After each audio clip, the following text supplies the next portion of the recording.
আজ থেকে প্রায় 540 বৎসর পূর্বে যিনি ব্রজেন্দ্র নন্দন, যিনি যশোমতী মায়ের আদরের দুলাল, যিনি নন্দের নন্দন, সেই দাপরের শ্রীকৃষ্ণ কলি যুগে কলির পাপাচারী, ব্যভিচারী, অনাচারী জীব সকলকে উদ্ধার করার লাগি তিনি বৈকুণ্ঠের মায়া ত্যাগ করে, গোলক ধামের মায়া ত্যাগ করে উদয় হলেন নদিয়া নবদ্বীপ মাঝে শৌচি গর্ভ সিন্ধু মাঝে। আপনাদের অনেকের প্রশ্ন থাকতেই পারে, যিনি ব্রজেন্দ্র নন্দন, যিনি যশোমতী মায়ের আদরের দুলাল শ্রীকৃষ্ণ, তিনি বারবার পৃথিবীতে অবতীর্ণ হয়েছেন। সত্যতে এসেছেন, ত্রেতায় এসেছেন, দ্বাপরেও এসেছেন, কিন্তু তিনি কলিযুগে এত স্থান থাকতে নদিয়া নবদ্বীপে কেন আসতে গেলেন? হ্যাঁ, এই ব্যাখ্যাটা একটু করার প্রয়োজন আছে। আমাদেরকে জানতে হবে তিনি কেন নদিয়া নবদ্বীপে এলেন। দ্বাপর যুগে যেতে হবে আমাদের। দ্বাপরে একবার ভক্তশ্রেষ্ঠ নারদের অহংকার হলো। অহংকার বশত তিনি প্রচার করতে লাগলেন তিনি নাকি ভগবান শ্রী বিষ্ণু হরিনারায়ণের শ্রেষ্ঠ ভক্ত। আমার পরম দয়াল ভগবান সব কিছু সহ্য করতে পারেন, শুধু দুটো বস্তু তিনি সহ্য করতে পারেন না। সেটা কি গো? সেটা হলো ভক্তের চোখের জল আর ভক্তের অহংকার। হরিবল হরিবল। তিনি একবার চিন্তা করলেন আমার নারদের অহংকার চূর্ণ করতে হবে। তাই তিনি একবার দ্বারকাতে বসে বসে সবার মাঝে বলে দিলেন, আমার অসহ্য মাথার যন্ত্রণা হচ্ছে, আমি সহ্য করতে পারছি না, আমার শিরং পীড়ার রোগ হয়েছে। কত রাজ বৈদ্য এলো, ওনাকে চিকিৎসা করলেন, কিন্তু কেউ সারাতে পারলেন না। কারণ আমার ছলনাময় ভগবান শ্রীকৃষ্ণের ছলনা ধরতে পারে এমন সাহস, এমন বুদ্ধি কার আছে গো? এমন বুদ্ধি কার আছে? তাই তো হরে কৃষ্ণ, তাই তো খবর দেয়া হলো নারদ ঋষিকে, যাও যাও সবাই মিলে নারদ ঋষিকে খবর দাও। নারদ ঋষি এলেন, প্রভু প্রভু আপনি অসুস্থ? হ্যাঁ নারদ, আমার যে অসহ্য পীড়া হয়েছে, মাথার যন্ত্রণায় আমার সমস্ত শরীর কেমন যেন হয়ে যাচ্ছে নারদ, কি করি বলতে পারো নারদ? কেন প্রভু, তোমার এত রাজবৈদ্য থাকতে তুমি যন্ত্রণা সারছে না? না না নারদ, এইভাবে আমার রোগ সারবে না। কেমনে সারবে প্রভু? বলে দাও, বলে দাও প্রভু, যা যা কিছু করণীয় আমি সেটাই করব আপনার জন্য। বলল নারদ, যদি কোনো ভক্ত স্বইচ্ছায় প্রেম ভক্তি সহযোগে তার পদধূলি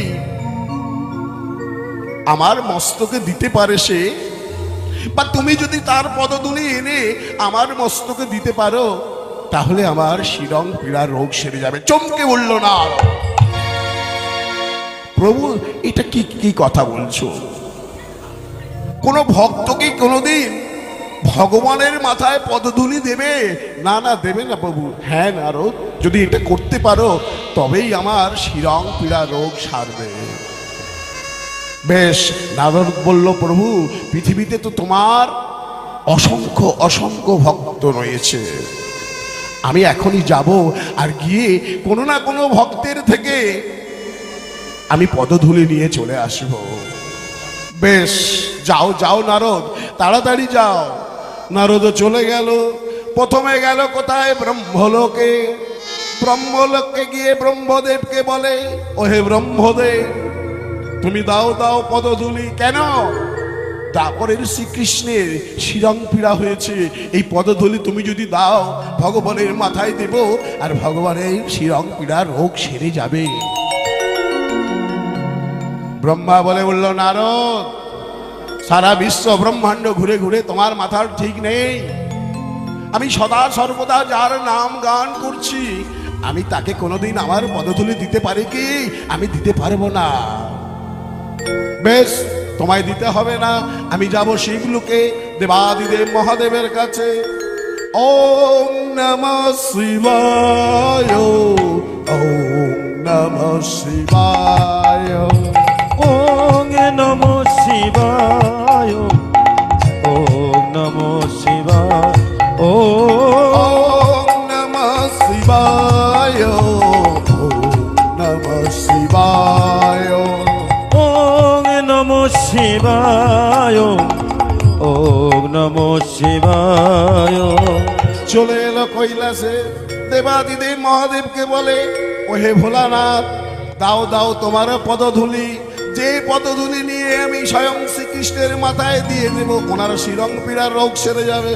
বলল, নারদ, তোমার মাথার গন্ডগোল এসে গেছে। তুমি দিন রাত এই এখানে সেখানে ঘুরে ঘুরে তুমি ভুলে গেছো যার নাম গান শ্রবণ করার জন্য আমি শ্মশানে গিয়ে অন্তত বসে থাকি।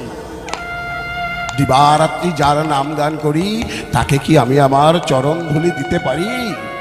তাই নারদ, আমি আমার চরণ ধুলি দিতে পারবো না। Har Har bomb bomb, Har Har, Har Har bomb bomb, Har Har, Har Har bomb bomb, Har Har, Har Har bomb bomb, Har Har. ওম নমঃ শিবায়, ওম নমঃ শিবায়, ওম নমঃ শিবায়, ওম নমঃ শিবায়। নারদ, আমি দিতে পারবো না, আমার পদধূলি দেওয়া কোনো মতেই সম্ভব নয়, তুমি অন্য কারোর কাছে যাও। বেশ, ভোলেনাথ, তোমায় দিতে হবে না। আরো অনেক ভক্ত আছে, গেল ইন্দ্রলোকে, ইন্দ্রদেবও দিল না, গেল যমলোকে, যমলোকও দিল না। যমলোকের দেবতা তিনি বলছেন, আমি বৈষ্ণব হতে পারি, কিন্তু আমি কেমন ভাবে দেব? তারা তুমি বলতে পারো আমার দ্বারা সম্ভব নয়, তুমি মর্তে বরং ফিরে যাও। মর্তের মানুষ আলাভোলা, মর্তের মানুষকে ভুলিয়ে কোনো না কোনো ভক্তের চরণধূলি তুমি পেয়ে যাবে। নারদ চলে এলো কোথায়? মন খারাপ করে সোজা একদম বৃন্দাবনে। বৃন্দাবনে গিয়ে নারদ ক্লান্ত হয়ে পড়েছে, একটা বটবৃক্ষের তলদেশে বসে আছে। বটবৃক্ষের তলদেশে বসে বসে নারদ চিন্তা করছে, আমার প্রভুর কি তাহলে শিরং পীড়া রোগ সারবে না? সেই সময় ওই রাস্তা দিয়ে যাচ্ছে গোপীগণ, বৃন্দাবনের ব্রজের গোপীগণ যাচ্ছে। বলছে, নারদ, তুমি কেন এভাবে বসে বসে চিন্তা করো? বলো বলো নারদ, তোমার কি হয়েছে? নারদ বলে, জানো জানো, ওই দ্বারকার কৃষ্ণের শিরং পীড়ার রোগ হয়েছে। সারবে কেমনে নারদ? সারবে তখনই যখন কোনো ভক্ত তার পদধূলি দেবে, আর সেই পদধূলি নিয়ে আমি যদি ভগবানের মাথায় দিয়ে দিতে পারি, তাহলে সেরে যাবে। বেশ বেশ নারদ, আমরাও তো কৃষ্ণের ভক্ত, আমরাও কৃষ্ণের ভক্ত, আমরা তোমাকে আমাদের পদধূলি দেব। বলছে, তোমরা ব্রজের গোপী আলাভোলা মেয়ে ছেলে, তোমাদের কি নরকে যাওয়ার ভয় নেই? আরে তোমাদের পদধূলি নিয়ে তুমি ভগবানের মাথায় দেবে? বলল, তাতে কি আছে? এসো এসো নারদ, আমাদের পদধূলি নিয়ে যাও। নারদ চিন্তা করছে, বেশ, কোনো কেউ যখন আমায় পদধূলি দিল না, আমি তো নারদের পদধূলি, নারদ চিন্তা করছে, কেউ যখন পদধূলি দিল না, তাহলে এর পদধূলি নিলে আমাদের ক্ষতি কি হবে? নারদ নেবে কিসে? বললো তোমার উড়ুনিটা আছে, উড়ুনিটা পেতে দাও, আমি এতেই আমরা সবাই মিলে তোমাকে পদধূলি দেব। বেশ, গোপীগণ কি করছে? ব্রজের ধুলো মেখে মেখে, ব্রজের ধুলো পায়ে মাখছে, আর পায়ে মেখে সেই নারদের ওড়নাতে ঝেড়ে ঝেড়ে দিচ্ছে। যখন অনেকটা ধুলিকণা হয়ে জমে গেছে, বলছে নারদ এবার নিয়ে যাও, নিয়ে তুমি দাও, পরে যাও, যাও যাও দ্বারকায় নিয়ে তুমি শ্রীকৃষ্ণের মাথায় দিয়ে দাও। নারদ বলে বেশ। নারদ ওই ধুলি নিয়ে সোজা একদম দ্বারকাতে গিয়ে দেখছে ভগবান শ্রীকৃষ্ণ তার পত্নীগণের সঙ্গে আনন্দ উল্লাসে ব্যস্ত। বলছে ভগবান এটা কি হলো? তুমি বললে ব্রজের পদ, তুমি বললে একটা পদধূলি নিয়ে এসো ভক্তের, আমি নিয়ে আসলাম, আর তুমি মাথায় না দিয়ে এখন তোমার স্ত্রীদের সঙ্গে তুমি হাসাহাসি করছো বসে বসে রাজপ্রাসাদে।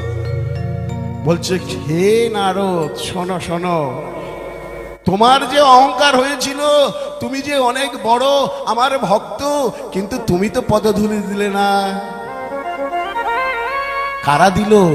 যারা বলে আমরা অনেক অনেক বড় বৈষ্ণব, সেই দেবতাগণ তো দিল না। কারা দিল? ওই ব্রজের গোপীগণ নরকের ভয় না করে তারা দিল। আর যখনই তারা তোমার উড়ানিতে ওই ব্রজের ধুলি দিয়ে দিল, তখনই আমার শিরঙ্গ পীড়া রোগ শেষ হয়ে গেছে। বলছে ভগবান তাহলে এই ধুলি নিয়ে কি করব? বলছে এই ধুলি নিয়ে কি করবে জানো? নারদ উড়ায়ে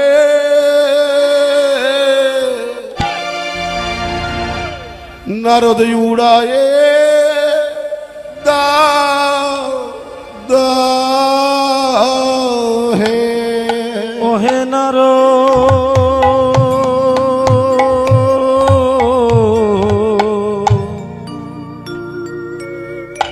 উড়ায়ে দাও হে। এই ব্রজের ধুলি গোপীগণে পদ রেণু নারদ উড়ায়ে দাও দাও হে। গোপীগণে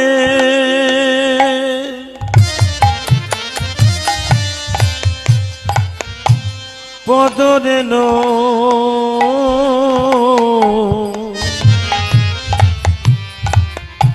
উড়ায়ে দাও হে। নারদ উড়ায়ে দাও দাও হে। গোপীগণে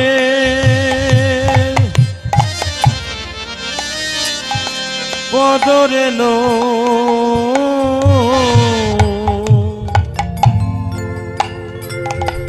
উড়ায়ে দাও হে। দেবর্ষি নারদ বললেন প্রভু তাহলে এই ধূলিকণা নিয়ে আমি উড়াই দিচ্ছি। বলছে শুধু শুধু ওড়ালে হবে না, তিনবার নারায়ণ নারায়ণ বলে কোনো ফাঁকা জায়গায় নিয়ে গিয়ে উড়ায় দাও। নারদ তাই কি করছে? ওই গোপীগণের পদরেণু পদধূলি নিয়ে একটা ফাঁকা জায়গায় এসছে, এসে নারায়ণ নারায়ণ নারায়ণ বলে উড়ায় দিয়েছে। ওই পদরেণু তখন উঠতে উঠতে যাচ্ছে, গিয়ে চলে যাচ্ছে অনেক অনেক দূরে। প্রথম দিকে তাহলে আওয়াজটা বাড়লো না কেন? ভক্ত তো বাড়েনি, ভক্ত যা আছে তাই আছে, আওয়াজটা বেড়েছে। ব্যাপারটা কি হচ্ছে জানেন? ব্যাপারটা হলো যে মনে করুন আপনার বাড়িতে কোনো সাধু গুরু ব্রাহ্মণ বৈষ্ণব বা কোনো ভিখারি ভিক্ষা করতে এসেছে। সে যদি এসে বলে হরি বল, এই সঙ্গে সঙ্গে পকেটে হাত চলে গেছে। না না, মোবাইল না, পকেটের ভেতরে কাজ চলছে, মানে গোনাগুনি চলছে, বড়টা দেব না ছোটটা দেব, তাই না? ঠিক তেমন বারবার তিনবার বলো শ্রীকৃষ্ণ চৈতন্য মহাপ্রভু কি জয়। খুব সুন্দর হয়েছে। নদিয়া নবদ্বীপ মাঝে আপনাদের এই জয়ধ্বনি পৌঁছেই গেছে। ঠিক তেমনি নারদ যখনই ওই ধুলো উড়ায় দিয়েছে, ধুলা উড়ে উড়ে চলে যাচ্ছে, নারদ প্রশ্ন করলো, প্রভু এই ধুলা কোথায় যাবে, আর এই গোপীগণের পদধূলির মাহাত্ম্য কি? বলছে জানো, এই ধুলা যেখানে গিয়ে উড়ে পড়বে আমি সেখানে কলিযুগে অবতীর্ণ হব। আমি নদিয়াতে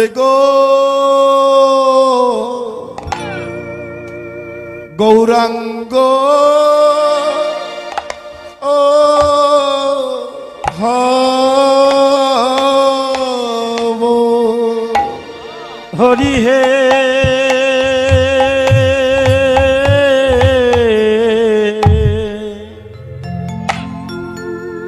আমি নদিয়াতে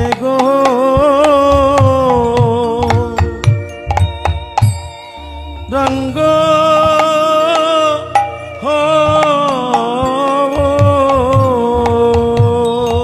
আমি নদিয়াতে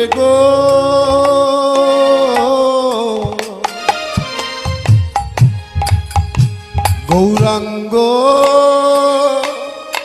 হব। আমি কলি যুগে ওই গোপীগণে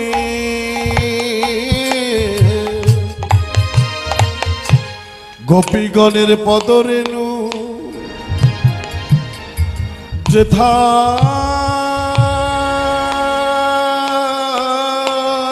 পড়বে নারো গোপীগণে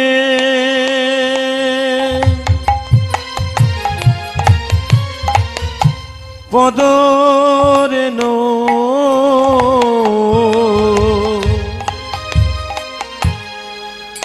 অঙ্গে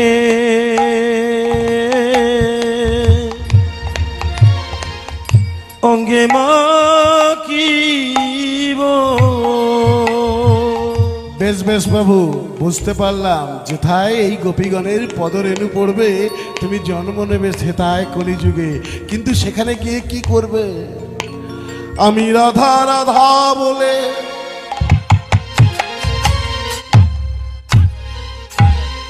আমি শুধু কাঁদব। আমি নদিয়াতে গৌরাঙ্গ ও ও হব। রাধা রাধা বলে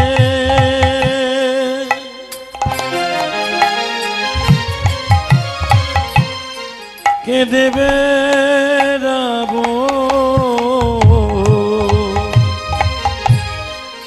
নদিয়াতে রঙ্গ। আমি রাধা বলবো আর রাধা বলে কাঁদব। নদিয়াতে গৌরাঙ্গ ও হব। রাধা রাধা বলে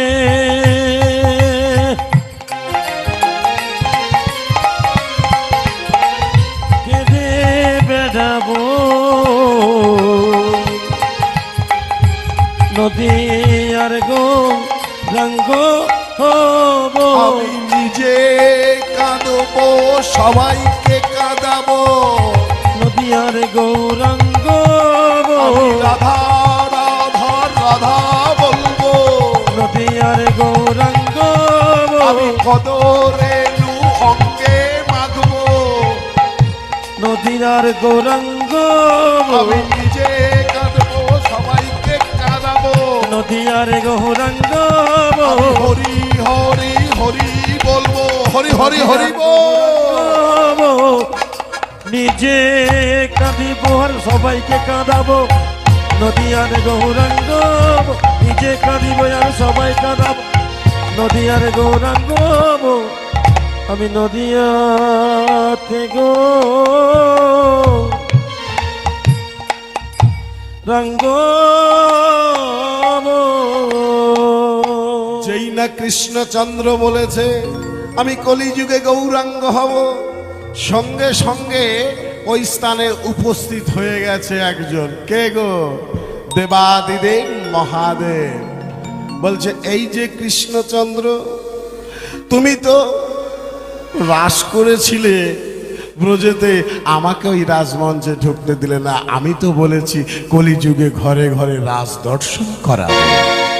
তাহলে তুমি যদি কলিযুগে যাও, আমি কি ঘরে বসে থাকবো? আমার কি হবে? বলাই ছুটে এসেছে দাদা বলাই, বলছে কৃষ্ণ তুই যদি যাস কলিযুগে, তাহলে আমায় কি হব একবার বলে দে।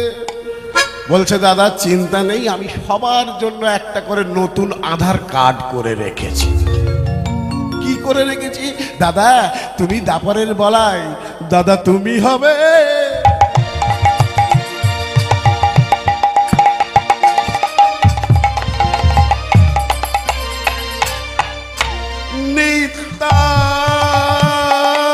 নিত্যানন্দ।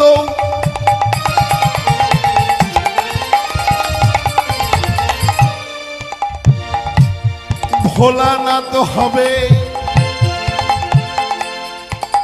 অদ্বৈত। ওগো তুমি হবে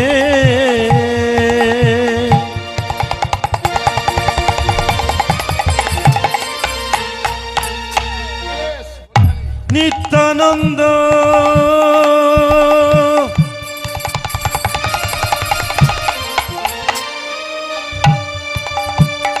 ভোলানাথ হবে অদ্বৈত। দাদা তুমি হবে নিত্যানন্দ।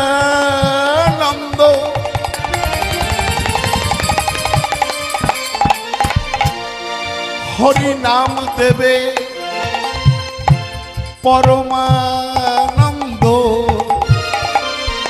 ওগো তুমি হবে নিত্যানন্দ।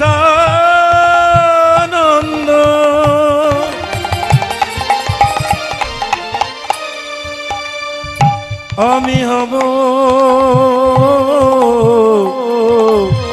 অদ্বৈত। ওই ভোলানাথের আধার কার্ড তৈরি হয়ে গেল, আর দাদা বলাইয়ের আধার কার্ড তৈরি হয়ে গেল। সঙ্গে সঙ্গে ব্রহ্মলোক থেকে ব্রহ্মদেবে চলে এসেছে, বলছে ও ঠাকুর আমার তাহলে কি হবে?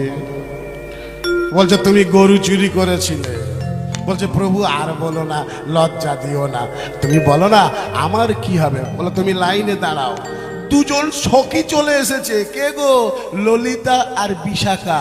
বলল আমরা এত কিছু তোমাকে সহযোগিতা করলাম রাধারানীর সঙ্গে প্রেম করার সময়, আমাদের কোনো ভূমিকা থাকবে না? বলল হ্যাঁ থাকবে তো। বিশাখা তুমি হবে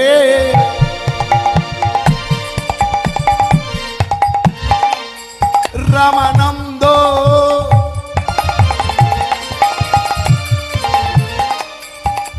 আমার শ্রীকৃষ্ণ চৈতন্য মহাপ্রভু যখন পুরীর জগন্নাথ মন্দিরে পুরীর দিক গিয়ে যিনি যে লীলা করেছিলেন, এই গম্ভীরায় যখন ছিলেন দুজন ছিল ডাইনে আর বামে। একজনকে রায় নামানন্দ, আর একজনকে এই যে রায় রামানন্দ, উনি হলেন বিশাখা। বিশাখা তুমি হবে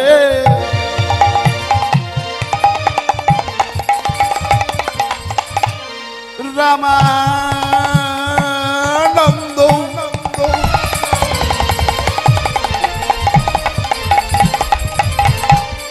ললিতা হবে ওই মুখরা সখী, ললিতা হবে দামোদর। দামোদর। তুমি বিশাখা, তুমি হবে রায় রামানন্দ, আর এই ললিতা ও হবে দামোদর। সঙ্গে সঙ্গে নারদ ঋষি বলে উঠল, আমার কি তাহলে কলিযুগে কোনো ঠাঁই নেই? বলে আছে। ব্রহ্মা হবে, ওগো ব্রহ্মা হবে ঠাকুর হরিদাস, আর ব্রহ্মা হবে ঠাকুর হরিদাস। তুমি হবে নারদ, তুমি হবে নারদ পণ্ডিত শিবা।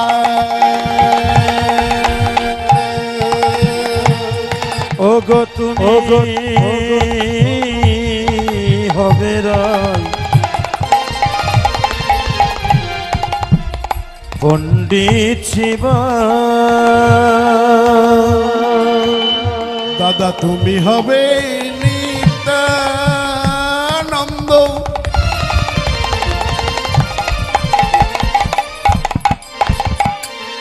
কলিযুগে প্রেম দেবে, হরি নাম দেবে পরমানন্দ।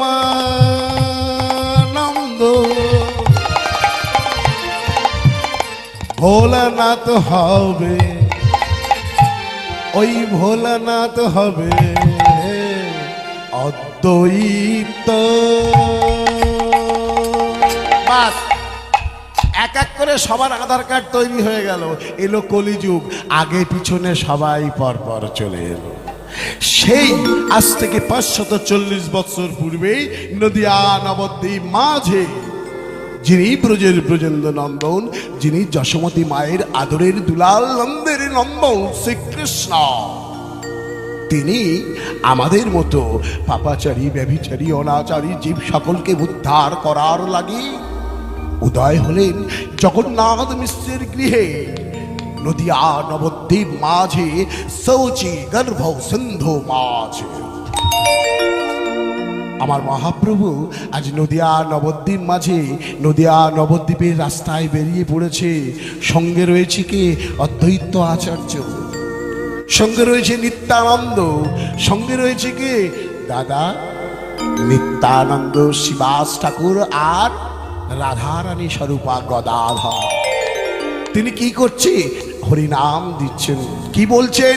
তোমরা নাম ভজ, নাম চিন্ত,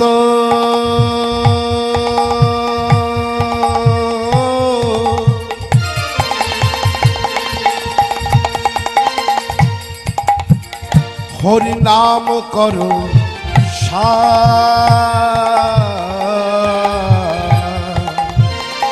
নাম ভজ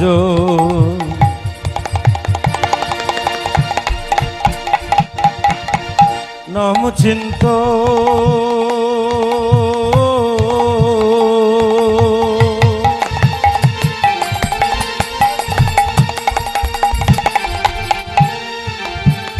নাম করো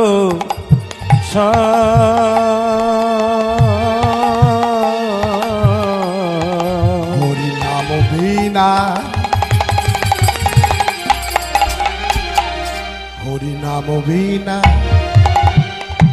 এই কলিযুগে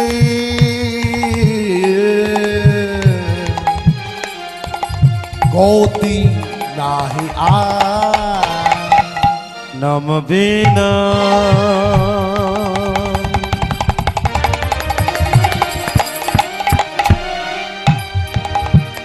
কলি জীবে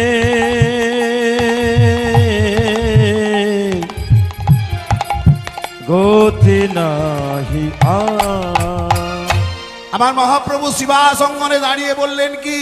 হরের নাম হরের নাম হরের নাম ইব কেবলম, হরের নাম হরের নাম হরের নাম ইব কেবলম, কলু নাস্তব্য নাস্তব্য নাস্তব্য গতিরন্যথা। হরিব তিনি 3 বার বললেন নাস্তেব্য নাস্তেব্য নাস্তেব্য। এই কথাটা তিনবার কেন উচ্চারণ করলেন? তিনি বললেন কলিযুগে হরি নাম ছাড়া কোনো গতি নাই, গতি নাই, গতি নাই। সত্য, ত্রেতা, দ্বাপর, কলি, চারটে যুগ বাবা। সত্য যুগেও মানুষ ভগবানকে পেয়েছে, তবে অনেক কষ্ট করে পেয়েছে। তারা অক্লান্ত পরিশ্রম করেছে, তারা ধ্যান করেছে, তারা তপস্যা করেছে। একদিন দুদিন নয়, 1 বছর 2 বছর নয়, শয়ে শয়ে বছরে তারা জপ তপ তপস্যা করেছে, তবে তারা ভগবানকে পেয়েছে। কলিযুগেরও মানুষ তপস্যা করে, কেউ কেউ চোখ বন্ধ করে ওই গুরু মন্ত্র জপ করে। 5 মিনিট জপ না করতে করতে ও তাতেই চোখ বন্ধ হয়ে যায়। সত্যযুগের মানুষ তারা পেয়েছিল কি? তারা লক্ষ বৎসর আয়ু পেয়েছিল, তাই তারা অত সময় ধরে তপস্যা করতে পেরেছিল। কিন্তু আমরা হতভাগা কলির মানব, মাত্র 100 বৎসর আয়ু, কিন্তু 100 বৎসর কেউ যাচ্ছে না, তার আগেই হরিবোল হরিবোল করে চলে যাচ্ছে। তাহলে আমরা তপস্যা করতে পারবো না। ত্রেতার মানুষ যাগযজ্ঞ, দাপরে করেছে পূজা পাঠ। আমাদের কলিযুগে কোনোটাতেই ফল ফলবে না।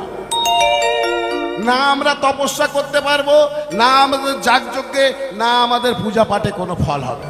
আপনারা বলবেন কেন তাহলে পূজা পাঠে ফল হবে না? হ্যাঁ হচ্ছে, তবে খুব কম। কারণ কি জানেন? যিনি আপনার বাড়িতে মনে করুন কালী পূজা হচ্ছে, আপনার বাড়িতে কালী পূজা হচ্ছে, একটা মহাযজ্ঞ হবে সেখানে। যিনি যজ্ঞ করাচ্ছেন আর যিনি যজ্ঞ করছেন, মানে বাড়ির মালিক আর পুরোহিত, এ দুটোর কোনোটাই ঠিক নেই। আমি কিন্তু এটা বলছি না যে কোনো পুরোহিত মশাই নেই, এটা বলছি না। হ্যাঁ পুরোহিত আছে, তবে কলিযুগে সংখ্যায় ব্রাহ্মণের ব্রাহ্মণত্ব কমে গেছে। কেন একটু বলে যাই, এখনো নিষ্ঠাবান ব্রাহ্মণ আছেন, এখনো নিষ্ঠাবান পুরোহিত আছেন, এখনো নিষ্ঠাবান গুরু, এখনো নিষ্ঠাবান বৈষ্ণব অবশ্যই আছেন। না হলে যে তুলসী গাছ বেঁচে থাকতো না, না হলে যে গাছে গাছে ফুল ফুটতো না, না হলে সূর্য চন্দ্রের উদয় হতো না। তবে নিষ্ঠাবান পুরোহিত, নিষ্ঠাবান বৈষ্ণব বড় সংখ্যায় কমে গেছে। আপনার বাড়িতে যজ্ঞ হচ্ছে, পুরোহিত মশাই আপনাকে একটা লিস্ট করে দিয়েছে, এতগুলো ধুতি, এতগুলো শাড়ি, এতগুলো গামছা, বেলকাঠ, ঘি, এগুলো সব লাগবে। সর্বপ্রথমে দশকর্মার দোকানে গিয়ে বাড়ির মালিক কি বলছে জানেন? এই যে দোকানদার, ধুতি দাও, তবে কোন ধুতি? ওই কেউ ব্যবহার করবে না, যজ্ঞ হবে গো, যজ্ঞের ধুতি দাও, যজ্ঞের ধুতি। তাই না? দশকর্মা দোকানে যজ্ঞের ধুতি পাওয়া যায়, যা বড় বড় সাইজ, কোমরে ভালো করে কাছা দেওয়া যাবে না। তাহলে যেটা মানুষে পড়তে পারবে না সেটা দেবতাই কি পড়বে ভেবেছে? কোনো মতেই না। বললো গামছা দাও, তবে যজ্ঞে ব্যবহার হবে সেই গামছা দাও। কত বড় সাইজ এবারে বুঝে নিন।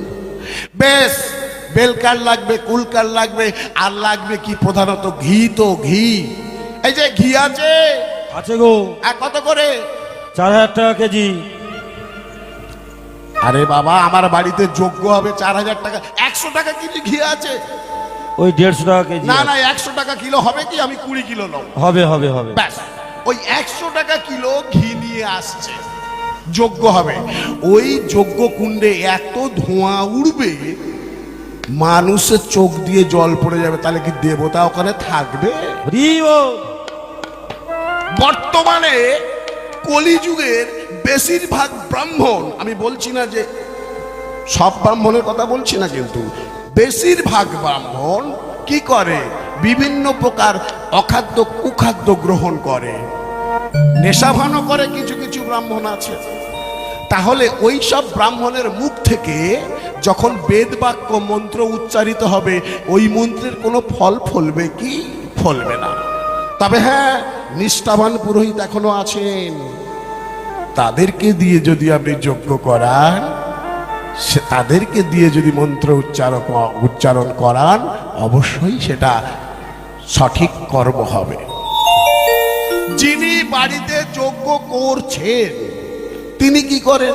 মিথ্যা কথা বলেন, অসৎ উপায়ে উপার্জন করেন। তাহলে ওই অসৎ উপায়ে উপার্জিত অর্থে যদি সেই যোগ্য হয়, তার ফল ফলবে না। তাহলে কি করতে হবে? কলিযুগে উদ্ধারের একমাত্র উপায় কি? হরের নাম কেবলা। হরে নামৈব নামৈব নামৈব কেবল কলৌ নাস্তেব্য নাস্তেব্য নাস্তেব্য গতিরন্যথা। কলিযুগে উদ্ধারের একমাত্র পন্থা হলো হরে কৃষ্ণ মহামন্ত্র জপ। আমার মহাপ্রভু বলে দিলেন শিবা সঙ্গম থেকে সবাই মিলে যখনই সময় পাবে, কেউ যদি তোমার সঙ্গ না দেয়, অন্তত একা তুমি হরিনাম করার চেষ্টা করো। তাই আজকে আমরা এই মহতি হরিবাসরে যখন উপস্থিত হয়েছি, সবাই মিলে একবার ভগবানের নাম গান করব। হরি হরায় নম কৃষ্ণ যাদবায় নম। হরি হরায় নম কৃষ্ণ যাদবায় নম। হরি হরায় নম কৃষ্ণ যাদবায় নম। হরি হরায় নম কৃষ্ণ যাদবায় নম। আবার যাদবায় মাধবায় কেশবায় নম। যাদবায় মাধবায় কেশবায় নম। আবার যাদবায় মাধবায় কেশবায় নম। যাদবায় মাধবায় কেশবায় নম। গোপাল গোবিন্দ রাম শ্রী মধুসূদন। গোপাল গোবিন্দ নাম শ্রী মধুসূদন। সবাই করে করতালি দিচ্ছে, কিন্তু একটা বিষয় আমি বুঝতে পারছি না। আমার একমাত্র পুত্র, আমি কিন্তু লীলায় প্রবেশ করে গিয়েছি গৌরচন্দ্রিকার মাধ্যমেই, সেটা নিশ্চয়ই আপনারা বুঝতে পারছেন এবার।